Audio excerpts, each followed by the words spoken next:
Hello guys! Ngayon pala guys, papunta kami ng Tangalan. Bibili kami ng halo-halo. Minsan lang naman. Kung meron lang. Ayun, update later.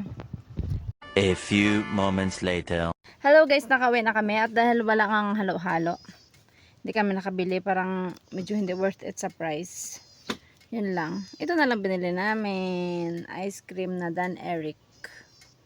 Ayan. Ay! Ayan.